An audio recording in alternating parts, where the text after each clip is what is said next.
السلام علیکم۔ آج کی اس ویڈیو میں ہم سیکھیں گے ہمارے پیارے نبی حضرت محمد صلی اللہ علیہ وسلم نے 7 ایسی چیزیں بتائی ہیں کہ ان 7 چیزوں کی وجہ سے گھر میں غریبی آتی ہے اور گھر میں خیر و برکت نہیں ہوتی ہے، اور 7 ایسی چیزیں بتائی ہیں کہ ان 7 چیزوں کی وجہ سے گھر میں امیری آتی ہے اور گھر میں خیر و برکت ہوتا ہے اور گھر میں مالداری آتی ہے۔ یقیناً بہت چھوٹے چھوٹے ایسے چیزیں ہیں کہ جن کو کرنے سے ہمارے گھر سے خیر و برکت اٹھ جاتی ہیں اور پھر ہمارے گھر میں پریشانی ہوتی ہیں اور بے برکتی ہوتی ہے، اور 7 ایسی چھوٹی چھوٹی چیزیں ہیں کہ جن کو کرنے سے گھر میں برکت آتی ہے، گھر سے پریشانیاں اٹھ جاتی ہیں اور گھر میں مالداری آتی ہے اور گھر میں سکون آتا ہے۔ تو چلو دیکھتے ہیں کہ ہمارے اندر تو یہ غلطیاں نہیں ہیں کہ جس کی وجہ سے گھر میں پریشانی آتی ہے اور گھر میں خیر و برکت نہیں ہوتی ہے، اور 7 وہ چھوٹی چیزیں جن کی وجہ سے گھر میں سکون ہوتا ہے اور گھر میں برکت آتی ہے، یہ سب کو دیکھتے ہیں اور اس کے بعد بات کرتے ہیں۔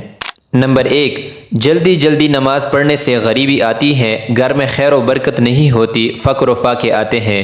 بہت سارے لوگوں کی عادت ہوتی ہے کہ وہ مسجد جاتے ہیں، جلدی جلدی نماز پڑھ کر باہر آ جاتے ہیں، اس سے زندگی کی برکت بھی ختم ہو جاتی ہے اور گھر میں خیر و برکت بھی نہیں ہوتی ہے۔ نمبر 2، کھڑے ہو کر پیشاب کرنے سے غریبی آتی ہے، گھر میں خیر و برکت نہیں ہوتی، اس لیے ہمیشہ کھڑے ہو کر پیشاب کرنے سے بچنے کی کوشش کریں۔ نمبر 3، پیشاب کرنے کی جگہ وضو کرنے سے غریبی آتی ہے، فقر و فاقے آتی ہیں اور گھر میں خیر و برکت بھی نہیں ہوتی۔ آپ قرآن پڑھنے کے لیے پیشاب کرنے کی جگہ وضو کرتے ہیں یا کسی اور وجہ سے آپ وضو کرتے ہیں پیشاب کرنے والی جگہ پر، تو اس سے گھر میں خیر و برکت نہیں ہوتی اور غریبی آتی ہے۔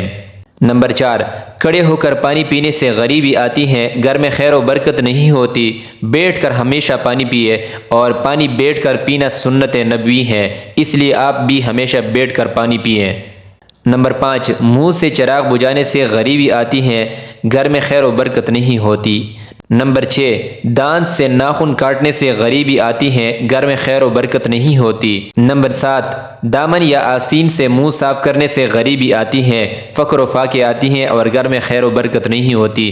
بہت سارے لوگوں کی عادت ہوتی ہے کہ دامن یا آستین سے منہ صاف کرتے ہیں یا پسینہ صاف کرتے ہیں، تو یہ خیر و برکت کے لیے ٹھیک نہیں ہے۔ اور جن چیزوں سے امیری آتی ہیں، خوشحالی آتی ہیں، گھر میں مالداری آتی ہیں، وہ 7 چیزیں یہ ہیں۔ نمبر 1، قرآن کی تلاوت کرنے سے گھر میں خیر و برکت ہوتی ہے، امیری آتی ہے، مالداری آتی ہے اور خوشحالی آتی ہے۔ نمبر 2، 5 وقت کی نماز پڑھنے سے گھر میں خوشحالی آتی ہے، امیری آتی ہے اور گھر میں خیر و برکت ہوتی ہے۔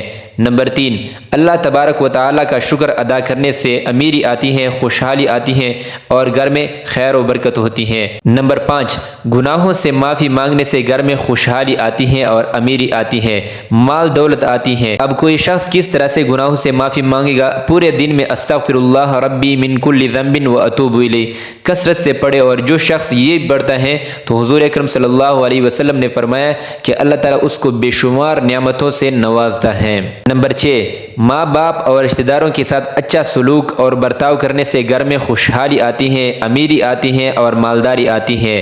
نمبر 7، صبح کے وقت سورہ یاسین اور شام کے وقت سورہ واقعہ اذا وقعت الواقعہ پڑھنے سے گھر میں خوشحالی آتی ہے اور امیری آتی ہے۔ حضور اکرم صلی اللہ علیہ وسلم کا فرمان ہے کہ جس گھر میں مغرب کے بعد سورۃ الواقعہ پڑھی جائے، اس گھر میں کبھی بھی بے برکتی نہیں آئے گی اور اس گھر میں کبھی بھی رزق کی کمی نہیں آئے گی۔ یہ کل 14 چیزیں آپ نے سن لیا کہ جن 7 چیزوں کی وجہ سے غریبی آتی ہے اور جن 7 چیزوں سے امیری آتی ہے۔ تو یہ چھوٹے چھوٹے نکات جو ہیں اپنی زندگی کا لازمی حصہ سمجھیے اور اس پر عمل کرے، اور باقی دوستوں کے ساتھ بھی اس ویڈیو کو شیئر کر سکتے ہیں۔ اور ایسے مزید اسلامی ویڈیوز کے لیے ہمارے چینل کو سبسکرائب کریں اور بیل آئیکن کا بٹن دبا دیجئے تاکہ ہماری ہر نئی آنے والی ویڈیو آپ تک بآسانی پہنچ سکے۔ شکریہ۔